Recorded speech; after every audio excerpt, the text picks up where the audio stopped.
നമ്മളിപ്പോൾ എറണാകുളത്താണ്.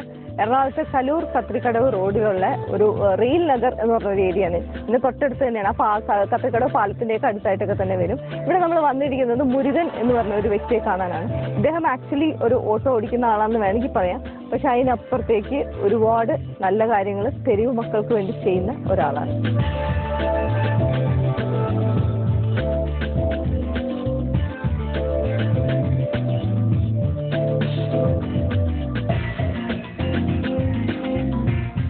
ഇവിടെ അതിനുള്ള ഹുക്സ് ഒക്കെ ഫിക്സ് ചെയ്തിട്ട് ഈസി ആയിട്ട് ഇങ്ങനെ സ്വിങ് ചെയ്ത് ഇടാം. നല്ല ക്യാപ്ഷൻസ് ഒക്കെ എഴുതിയിരിക്കുന്നത്. ബാലവേല ചെയ്യുന്ന കുട്ടികളാണ്, എന്റെ പടം എടുക്കരുതേ എന്നൊക്കെ എഴുതിയിട്ടുണ്ട്.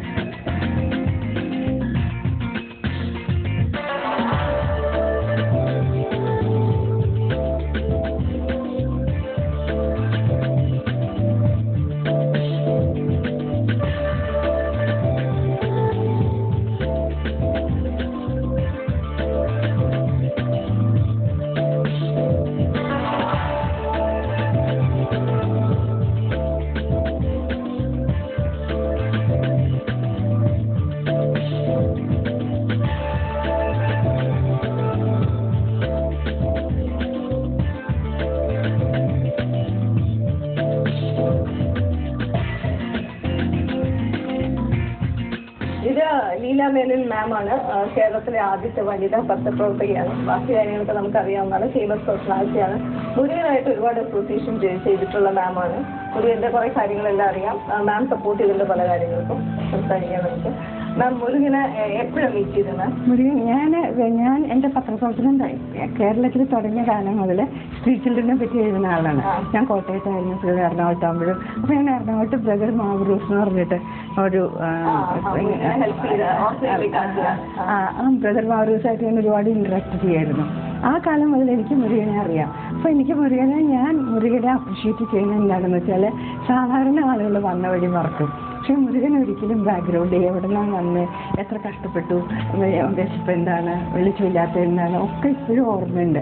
ബാക്കിയുള്ളവർക്ക് അവനവൻ്റെ ആ പാസ്റ്റ് ഉണ്ടാവരുത് എന്ന് വിചാരിച്ച് കഷ്ടപ്പെടുന്ന ഒരാളാണ്. അതിനുവേണ്ടി ആത്മാർത്ഥമായിട്ട് ശ്രമിക്കുന്ന ഒരാളാണ്. അപ്പോൾ അതുകൊണ്ട് തന്നെ എനിക്ക് മുരുകൻ്റെ പ്രവൃത്തികളിൽ ഞാൻ ഇന്ന് വളരെ ഇൻട്രസ്റ്റഡ് ആയിട്ട് വാച്ച് ചെയ്യാറുണ്ട്. അപ്പോൾ മുരുകൻ എങ്ങനെയാണെന്ന് വെച്ചാൽ, മുരുകൻ തെരുവുകുട്ടികളെ മാത്രമല്ല രക്ഷപ്പെടുത്തുന്നത്. ഞാൻ സ്നേഹഭവൻ എന്ന് പറഞ്ഞിട്ട് പള്ളുരുത്തിലുള്ള സ്നേഹഭവനിൽ ഞാനും മുരുകൻ അറിയായിരിക്കും. ഞാൻ അവിടെ നിന്ന് ഒരുപാട് എഴുതിയേക്കുന്ന ആളാണ്.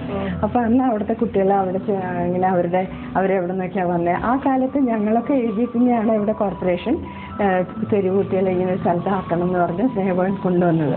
അങ്ങനെയാണ് മുരുകനൊക്കെ അവിടെ എത്തിപ്പെട്ടത്. അപ്പോൾ ആ കാലം മുതൽ അത് കഴിഞ്ഞ് മുരുകൻ അവിടെ നിന്ന് ഇറങ്ങിയിട്ട് മുരുകൻ ഒരുപാട് ആത്മാർത്ഥമായിട്ട് ഈ തെരുവുകുട്ടികൾക്ക് വേണ്ടി പ്രവർത്തിക്കുന്ന ഒരാളാണ്. അപ്പോൾ പിന്നെ എങ്ങനെയാണെന്ന് വെച്ചാൽ, തെരുവുകുട്ടികളെ രക്ഷപ്പെടുത്തി എവിടെയാണ് ചൈൽഡ് ലേബറാണെങ്കിൽ അവിടെ രക്ഷപ്പെടുത്തി, പിന്നെ വിഗിയനവരെ രക്ഷപ്പെടുത്തി അവരെ എവിടെയെങ്കിലും എത്തിക്കും. ചൈൽഡ് ലൈനായിട്ട് കോഓപ്പറേറ്റ് ചെയ്താണ് എത്തിക്കുന്നത്. പക്ഷെ എനിക്കിതിലൊരു പ്രൊട്ടസ്റ്റുള്ളത് ഞാൻ മുരുകനോട് പറയണത്, ഇത് ചൈൽഡ് ലൈൻ പ്രവർത്തകരും മുരുകനും ഒക്കെ ഇത് പേരൻസിന് കൊടുക്കും ഇവരെ തിരിച്ച്. പക്ഷെ പേരൻസ് ഇവരെ തിരിച്ച് അതേ ആക്കും.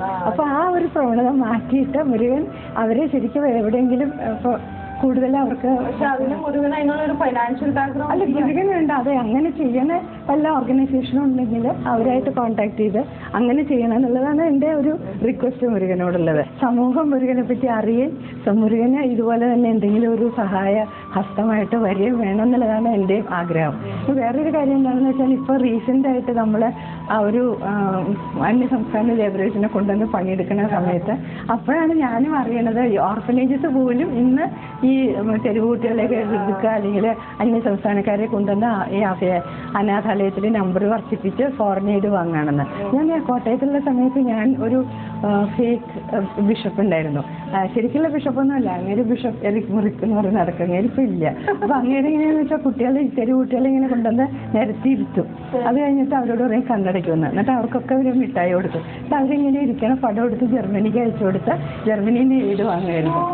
അങ്ങനെ ആ തലത്തിലേക്ക് വരെ ഈ തെരുവുകുട്ടികളെ എക്സ്പ്ലോയിറ്റ് ചെയ്യുന്ന ഒരു മനസ്ഥിതിയാണ് സമൂഹത്തിനുള്ളത്. അപ്പോൾ അതിൽ നിന്ന് വ്യത്യസ്തമായിട്ട് ഈ ബാക്ക്ഗ്രൗണ്ടിൽ നിന്ന് വന്ന് ഈ മനസ്ഥിതിയുള്ള ഒരാളെ നമ്മളെ എല്ലാ തരത്തിലും സഹായിച്ച് മുരുകന് ഒരു സ്ഥാപനം തുടങ്ങി ഈ കുട്ടികളെ മുഴുവന് തന്നെ നോക്കാനും അവർക്ക് ഫെസിലിറ്റീസ് നൽകാനും ഒക്കെ സാധിക്കുന്ന ഒരു സൗകര്യം, പശ്ചാത്തല സൗകര്യം ഒരുക്കാൻ സമൂഹം മുമ്പോട്ട് വരണമെന്നാണ് എൻ്റെ അഭിപ്രായം.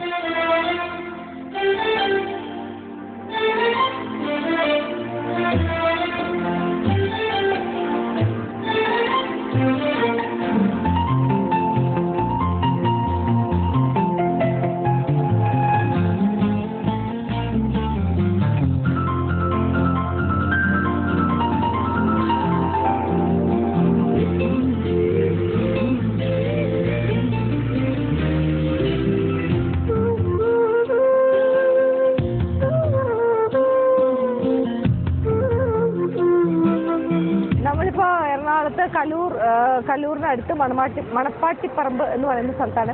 ഇവിടെ ഒരുപാട് അന്യ സംസ്ഥാനത്തിലുള്ള ആൾക്കാർ ഇവിടെ വന്ന് താമസിക്കുന്നുണ്ട്. ഇവർക്ക് റെഗുലറായിട്ട് ഇദ്ദേഹം കൊണ്ടുവന്ന് എന്നും ഭക്ഷണം കൊടുക്കുന്നുണ്ട് അല്ലെ? എന്നും ഭക്ഷണം കൊടുക്കുന്നുണ്ട് ആണോ? എന്താണ് ഇപ്പൊ ഇവിടെ ആർക്കാണ്? കുട്ടികൾക്കാണോ കൊടുക്കുന്നത്? മെയിനായിട്ട് കുട്ടികൾക്കാണ് ഭക്ഷണം കൊടുക്കുന്നത്. പക്ഷെ അതിൻ്റെ ഇടയ്ക്ക് വലിയ ആൾക്കാർ വന്നിട്ട് തട്ടിക്കുറിച്ച് മേടിക്കുകയും ചെയ്യും. അപ്പോൾ അവർക്ക് വലിയ ആൾക്കാർക്ക് മുട്ടയുള്ളതോ ബിരിയാണിയോ കോഴി അങ്ങനെ എന്തെങ്കിലും അല്ലെങ്കിൽ അവരോട് അതൊക്കെ കോഴി എടുത്ത് വലിച്ചെറിയുന്ന ഒരു പ്രവണതയാണ്. അത് അവർക്ക് ഇഷ്ടമല്ലാന്നുണ്ടെങ്കിൽ അവരെടുത്തിട്ട് വലിച്ചെറിയും, അല്ലെങ്കിൽ അവിടെ ഇട്ടിട്ട് പോകും. നമ്മളൊരുപാട് വേദനിപ്പിക്കുന്ന ഒരു കാര്യമാണ്. ഈ മുരുകന്റെ ഒരു ദിവസത്തെ റുട്ടീൻ എന്താണ്? രാവിലെ എന്താ ചെയ്യുന്ന മുരുകൻ? രാവിലെ എണീക്കുമ്പോൾ മുതൽ എന്തൊക്കെയാണ്? രാവിലെ എന്ന് പറഞ്ഞാൽ എൻ്റെ ജീവിതം സത്യം പറഞ്ഞാൽ എൻ്റെ ഫോൺ വിളിയിലാണ് എൻ്റെ ജീവിതം സത്യത്തിൽ നടന്നുകൊണ്ടിരിക്കുന്നത്. ഞാനല്ല എൻ്റെ ജീവിതം ചെയ്യുന്നത്. ഫോൺ കോളുകൾ വരുന്ന അനുസരിച്ചാണ് കാര്യങ്ങൾ ചെയ്യുന്നത്. ഇപ്പൊ ഇവിടെ ഓരോ സ്ഥാപനങ്ങളിലേക്ക് കൊണ്ടുപോകുമല്ലോ, അവിടെ ചെന്ന് കഴിയുമ്പോൾ ബുദ്ധിമുട്ടുകൾ വല്ലതും ഫേസ് ചെയ്തിട്ടുണ്ടോ? അത് ഇപ്പൊ പല സ്ഥാപനങ്ങളുടെയും ശരിക്കും പറഞ്ഞാല് ഇപ്പോഴത്തെ ഒരു അവസ്ഥ ഒരു ചാരിറ്റബിൾ ട്രസ്റ്റ് എന്ന് പറഞ്ഞാൽ ചാരിറ്റബിൾ ട്രസ്റ്റ് ചാരിയിൽ നിന്ന് പുട്ടടിക്കുന്ന ഒരു പ്രവണതയാണ് ഇപ്പൊ എനിക്ക് എന്റെ ആത്മാർത്ഥമായിട്ട് അനുഭവത്തിൽ എനിക്ക് മനസ്സിലാവുന്നത്. കാര്യം ഈ കുട്ടികളെ ഏറ്റെടുത്ത് കൊണ്ടുപോയിട്ട് നമുക്കൊന്ന് കാണാൻ പോലും സമ്മതിക്കാത്ത ചില സ്ഥാപനങ്ങളുണ്ട്.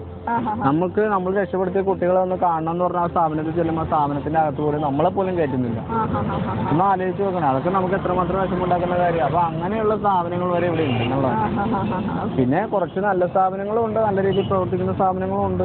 പിന്നെ പുറത്തുനിന്നുള്ള സപ്പോർട്ട് ഇപ്പൊ പോലീസ്, സോഷ്യൽ വർക്കേഴ്സ് ഇവരുടെയൊക്കെ ഹെൽപ്പ് എത്രത്തോളം ഉണ്ട്?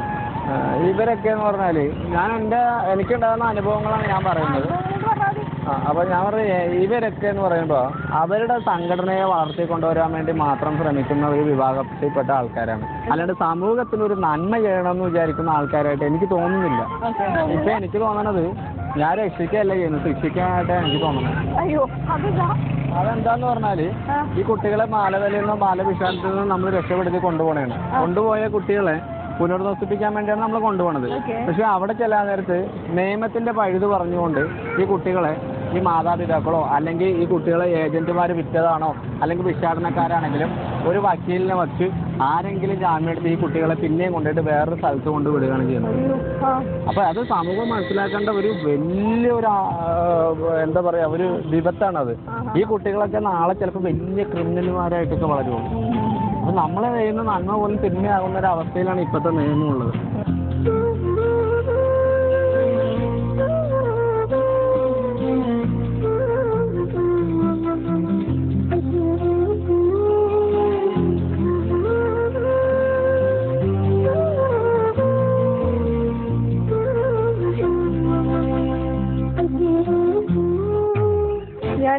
നമ്മൾ ഒരുപാട് സ്ഥലത്ത് യാത്ര ചെയ്യുന്നത് ഒരുപാട് പേരെ മീറ്റ് ചെയ്തിട്ടുണ്ട്, ഒരുപാട് അൺയൂഷ്വൽ പേഴ്സണാലിറ്റീസ് മീറ്റ് ചെയ്യുന്നുണ്ട്. പക്ഷെ ഇത്രയധികം റെസ്പെക്ട് തോന്നിയ ഒരു വ്യക്തി ഇദ്ദേഹമാണ് എനിക്ക്. എന്താണെന്ന് വെച്ചിട്ടുണ്ടെങ്കിൽ ഒറ്റയാൾ പട്ടാളാണ് ശരിക്കും പറഞ്ഞത്. ഇത്ര ചെറുപ്പത്തിലാണ് ഇതെല്ലാം കൺസിഡർ ചെയ്യുന്ന കാര്യമാണ്.